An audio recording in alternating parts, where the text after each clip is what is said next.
Parshas Yisro Yom Chamishi, Thursday. Pasuk says, "Vayavim Moshe v'yikra l'ziknei ha'am." Moshe came out and called all the elders of the Eden. Vayasem lifneihem. He's called Dvar Me'el Asher Tzivah Hashem, and he placed before them all the words that Hashem had commanded them.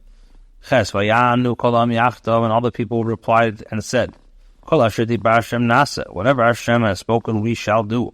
Vayashem Moshe Divrei Ha'am El Hashem, and Moshe took the words of the people back to Hashem. So Rashi Vayashem Moshe Divrei Ha'am. And the next day, Shehu Shlishi, which is on the third day, Shadei Bashkama Allah, for he ascended early in the morning. Then Moshe really have to bring back to Hashem an answer.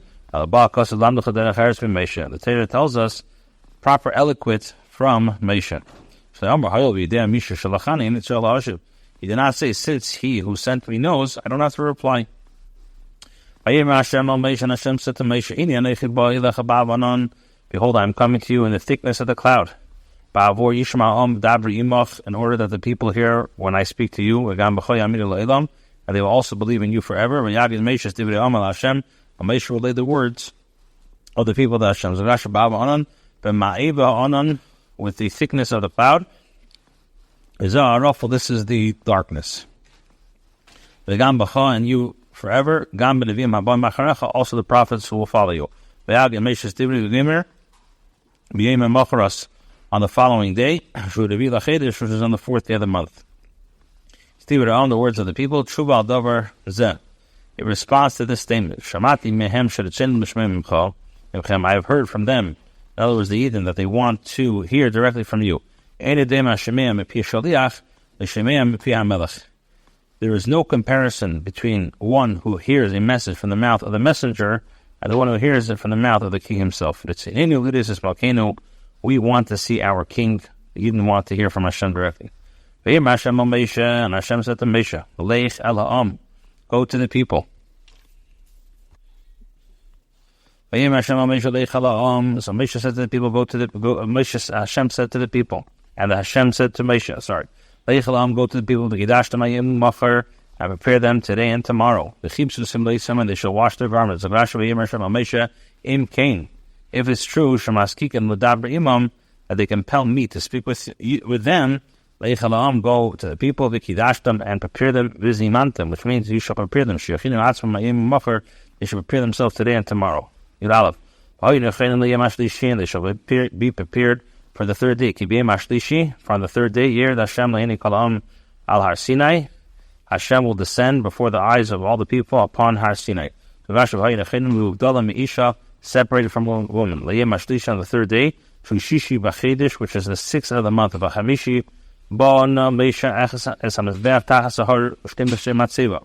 the fifth of the month, Moshe built the Mizbeach at the foot of the mountain, and 12 monuments. The entire section is in the section of Elam Mishpatim, and there's no earlier or later incident of the Torah. For the eyes of the people, teaches us that there was no blind people by Matan Torah. Why? They were all cured. You shall set boundaries for the people, saying, beware of ascending the mountain, or touching the edge. Whoever touches the mountain shall be put to death. Set boundaries for them as a sign. So you could that they should not come near to the mountain than the boundary. Leimar saying, the boundaries say to them, prepare of going up from here on. He's harim. And you shall warn them about it. When he gave a katseo, even the edge of it. No hand shall touch. For he shall be stoned,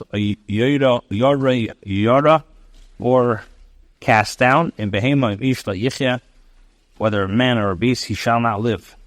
When the ram's horn sounds a long drawn out blast, they may ascend the mountains. So Rashi from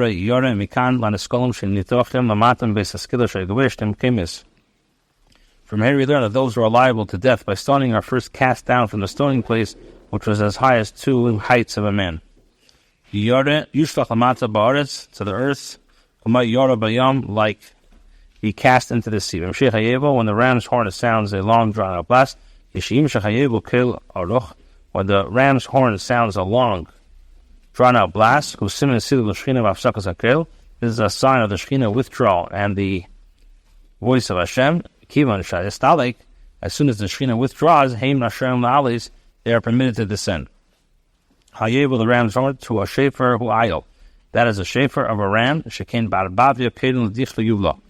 For an abavia, they call a ram yuvla. And this shofar was from Yitzchok's ram, the ram that Avram was makriv instead of Yitzchok. Moshe descended from the mountain to the people. And he prepared the people. And they washed their garments. This teaches us that Moshe did not turn his own affairs. He went directly from the mountain to the people. When he said to the people, "Hey, be ready for 3 days. 3 days. I'll teach you Ela Isha. Do not go near to a woman. Be ready for 3 days. A safe for the end of 3 days. This is the 4th day. For the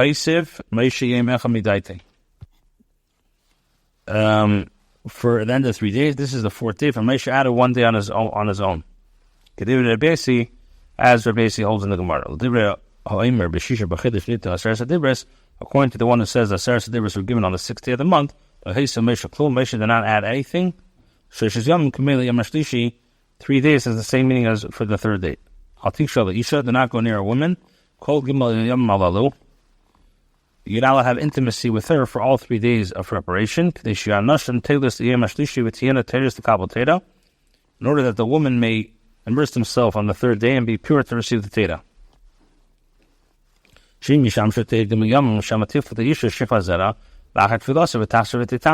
Why? Because if they're going to have Bia within the 3 days, the woman could emit semen after immersion and become unclean again. After 3 days had elapsed, the semen has already become like putrid and is no longer capable of fertilization. So it's pure from contaminating the woman who emits seed. Came to pass on the 3rd day. And it was on the 3rd day when it was the morning that there were thunderclaps and lightning flashes. And the thick cloud was upon the mountain. And it was a very powerful blast. And the entire nation that was in the camp shuddered. It teaches us that he preceded them on Har Sinai, which people cannot do. The teacher waiting for the Talmud. It says, arise, go out to the plain. So I rose and I went out to the plain, and behold, there the glory of Hashem was standing. Moshe brought the people out towards Hashem from the camp. And they stood at the bottom of the mountain. So Rashi, this teaches us that the Shekhinah came out towards them like a chosin going out towards a bride. This is what it means. Hashem came from Sinai. But it does not say it came to Sinai. The bottom of the mountain, according to the simple explanation, at the foot of the mountain. But the Rashi and the Medrash says, the mountain was uprooted from its place and turned over like a vat. But Har Sinai Ashan Kula, the entire Har Sinai smoked. Because Hashem has descended upon it in fire. And its smoke ascended like the smoke of the Kivshon, like a furnace. And the entire mountain like quaked violently. Ashan is not a noun. Because the shin is vowelized with a patach. But it's like in the past tense of a singular. That's what it says. The past tense in the verb Paul, like Omar watched her. Therefore, the Targum says Tanan Kula v'loy tirgam Tanana. The Onkelos is not translated as Tanana, which would mean was all smoke. And all Oshan are vowelized with the comments because of the nouns. Hakishon, the Kishon shall see this is used in the baking of lime. Yachal Vakishon Zev Yeser. I could think that it means Mount Sinai smoked like the Kila and no more. Therefore it says the mountain was blazing with fire up to the hearts of heaven. What does it mean in Kishon? In order to explain to the human ear what is able to hear. To give the reader a picture that can be imagined. In other words, he gives the creatures human a sign familiar to them. Similar, it says, he shall rule like a lion. Who gave him strength to the lion? Yet the Torah compares him to a lion.